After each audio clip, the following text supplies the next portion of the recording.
motor on a 24-foot 240XL SeaSport. This has just got a new engine. This is a Michigan Motors fuel injected 350, Yep. 5.7, 350, fully marinized. Layout in here, you can tell it's all cleaned up, looking a lot better. All through the bilge here, looks like really clean. The pickup here, you got a raw water with a seacock down here for the raw water shut off. Here we've got the pump, so when you need to change the water impeller, it's right here in front, easy to get to. It takes just a couple of minutes to get to change that impeller on there. And it also is pulling water up from the outdrive for the heat exchanger on here, so you don't have any salt water going through the engine block at this point, so you don't have any worries about corrosion in that section of the motor. So that makes it last a lot longer. Looks like all really new batteries in here with triple batteries on 2 different banks. And we've got fuel shutoffs. Now this is unique. This boat has 2 different tanks, 2 fuel tanks, and we're estimating on it. We're thinking 60 gallons each tank for a total of 120 gallons. You got some range. That'll take you a ways. Let's go ahead and look around the boat. We'll shut this down. All right. Let's head up front here. Get up on the V-berth there. So the good sized V-berth up here in the front. 6'1" layout, 6'1", so you've got enough room for 1-2 people up in here. I like it. It's got some nice upholstery up in here, but not too much to keep it from you know how mildew and mold goes in that stuff. Nice upholstery all around. These boats are rock solid, built so solid. Let's take a look at the unit. We've got a Garmin 94. Is this a SV or CV? No, I'm not positive. I think it's a CV. I know it's fairly 94 new CV. when he put it in, and it was brand new. Heck yeah, those are pretty current still. Yeah. So they've got those hydraulic steering, of course, on here. We've got full gauges, nice heavy switches. These are nice too with this switch panel, because each individual switch, these are all heavy switches. They last a little bit better than a lot of your Contour or Condura style switches. Trim tabs access right here, so you get that with a trim indicator right in front of it. We've even got some tunes here, the JVC deck. And what the heck, we got a Radio Shack CV. Is it a CV? Yeah. Heck yeah, I got a CV, and then I'm sure we got VHF. Both here. Yeah, both those radios. Yeah, got VHF right there. Adjustments for the helm seat, and I believe this will flip forward. Yep. There's your sink. Oh heck yeah! There's your sink underneath the seat. Water. Little rigging area or whatever you want area. And that comes out area. of the tank. This pulls out of a freshwater tank. Yeah. So yeah, this is tanked freshwater. Well, we got some storage up underneath here, but that's a good amount. Check it out. No funky smells in this boat. That's impressive. Dude, most of the time we're like, ooh, it smells good in here.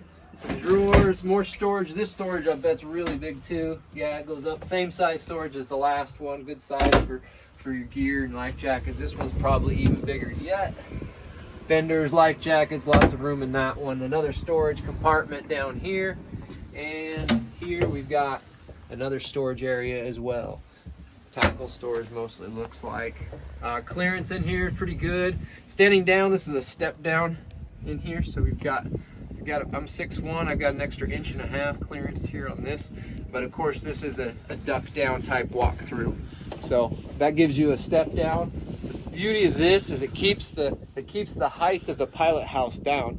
A lot of times these pilot houses get so big, but then maneuvering in the wind becomes ridiculous because your house grabs so much of that wind. So SeaSport's pushed this house down and got it a little bit lower, which gives you a little bit less wind resistance, a little less drag on towing or when you're out on the water. And then when you're trying to dock and and come in. So that does it. So the ability to do that, you have to be able to step down to get into it. So that's how you come through that door. But it keeps this house a little bit shorter too, and stuff. All treaded on the top of the house. So walking around on top of the house here, no problem. You've got that. Plus, I mean, you shoot with this rack you've got up here. This, you're gonna be able to get up there and spot for tuna. So there you go. Get up on top of there. Plus, you've got a Furuno up there. You've got a couple of.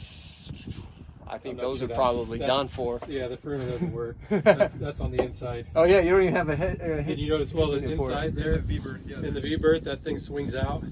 No way. Yeah, go inside there. It's behind on the fuse block, by the fuse block there. It swings out. Yeah. But you know what? I don't think it works. So we never use it. I don't know, man. These things probably they never go bad. Right? Well, They don't stop working. Those Furunos last I mean, there's forever. no need for them when you have Garmin. But Yeah, for your radar there though. yeah. And then this is all. These are what? Your live wells. Yep, your tuna live wells. There's a live well there, and then there's one behind it. They're both the same size. Oh, these are fish boxes though, because these don't have water plumbed into them, right? The front one has the water, and then they connect to each other just by that plug. Oh, okay. So that one comes off the Sweet. pump, sucks it out of the bottom, and then fills Oh, it that's up. the Faucet over there on the left. Yep. So there's where you That's fill just it. suck out there. And they've got plugs in both of these. Those are huge. Yeah. Man, you can stuff a lot of fish down in that hole. Grab in there and then Oh, fish baby. in that one. Hey, brother. Okay, it looks like it swings up Yep. for your all-around light. Yep. Swing that up, put it up. That'll keep it down lower for parking it and driving around town, not grabbing on trees. Kicker setup. It looks like you got a nice little transom helm here. So everything runs, your trim runs from there. So it's a remote kicker, so it's all remote rigged. And then this is actually, that Panther goes up and down too, doesn't it? Correct. So that's the Panther there. And then on the side of the handle is your engine. I got you. So that's your power tilt trim for the Panther. This does not have power. Yeah, it does. Right here. It's on the side here. So run that down. But you have one on the engine too. Oh, baby, there's one right here too. Yeah. This is for duals. This just goes to this one though, right? It doesn't. Okay, so this is just a twin handle used. The handle, the left handle is not used. It's not utilized.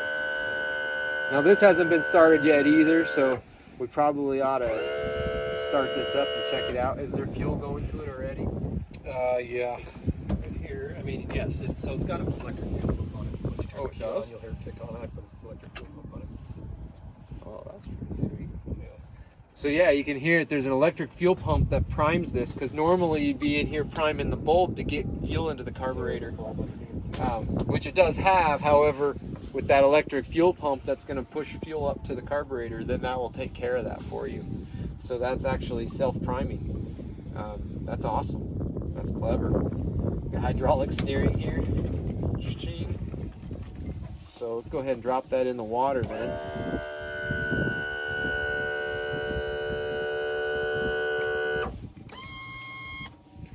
And then give it a crank. It's a push to choke. Yeah, push to it. And you know, You gotta be kidding me. That was the easiest starting 990. had,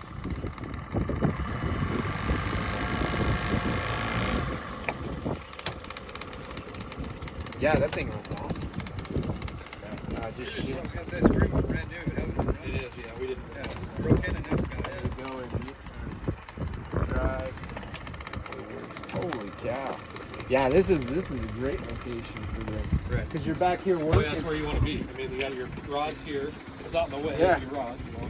Everything's out of the way there. Your motor's right here. You see where you're going here. Exactly, yeah. And then, because half the time you're up at the helm trying to steer from up there, and that makes it so that, you know, if you're driving, you're out of the game. You're not back here. So this is a game changer. It makes it nice. Yeah. That's probably true. Oh, nice.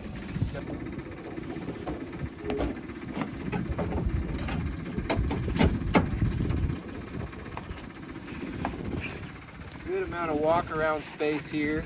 Enough to keep your foot on, not too sketchy. You got the handrail around the top, and it hits you just right. It's not high or low. It's just about right for comfortable walk around. You want to come up to the bow? Alright, the tread plates, got the hatch, the bomber hatch. What's really cool is how fast you can hop to the top from down here. You got the full inverted windshield here. So this brow keeps the rain and all that off of these, plus with that slant too. A lot of people don't realize why boats have this setup, and a lot of it is designed to keep the rain and stuff off of it, but the biggest one nobody thinks about is the direction of the waves. So say for example we break a wave with this bow, a big wave, and you're going to punch this boat through that big wave.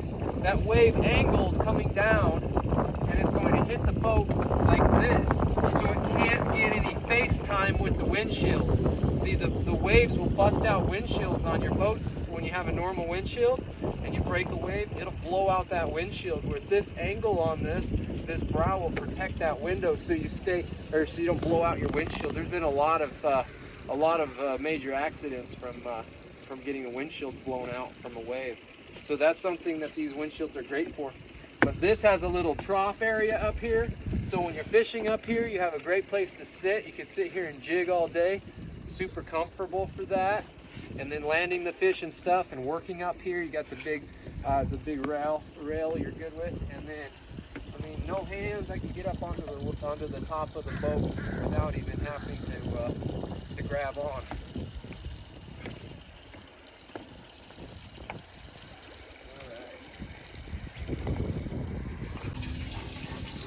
So this will fill both of these tanks. Gosh dang. I could really weight this boat down. You can fill this sucker all the way up. Dirty it up, yeah. So you burn the fuel on the way out. Yeah. Fill up the fish. Okay, we gotta shut this off, right? And then the pressure. Yeah. Does it have a pressure valve? Yeah, it does. Yeah. Yeah, it'll kick off when it's got up to pressure. Yep. Then you got your faucet. For your wash down, obviously some If you want to wash down your deck and stuff. Yeah. Alright, so this is a cool startup. Do the injection pump.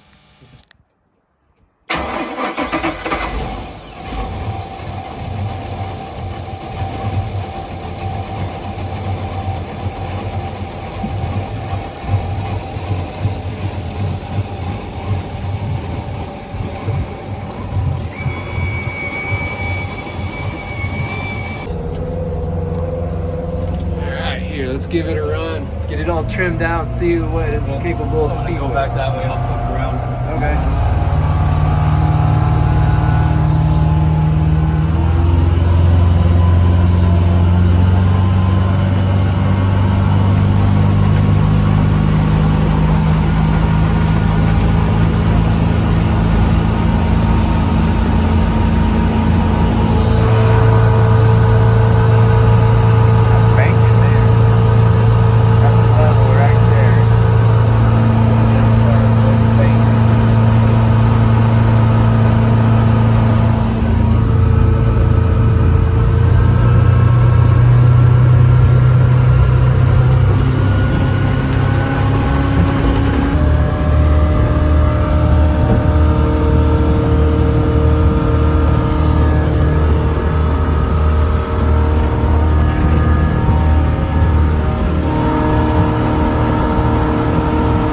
Okay, we've got the go lights.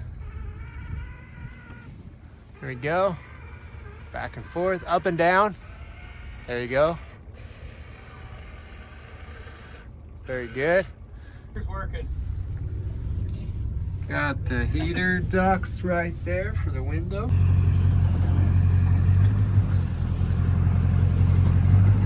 Easy loader roller trailer.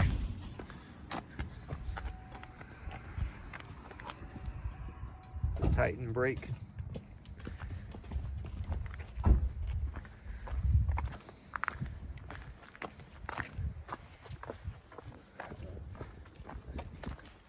Tires, LED lights, hose attachment for the. Oh, it's got the hose attachment for the blowout too, or the washout. Heck yeah. Good tires, yeah, heck yeah. No dent in this fender. Very good.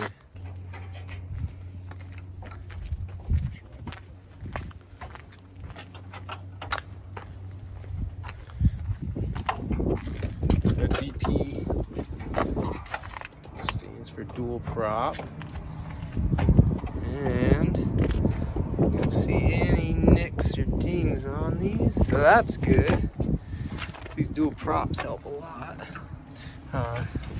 New hoses here, and the gimbal bearings replaced too. New gaskets on the drive mate too.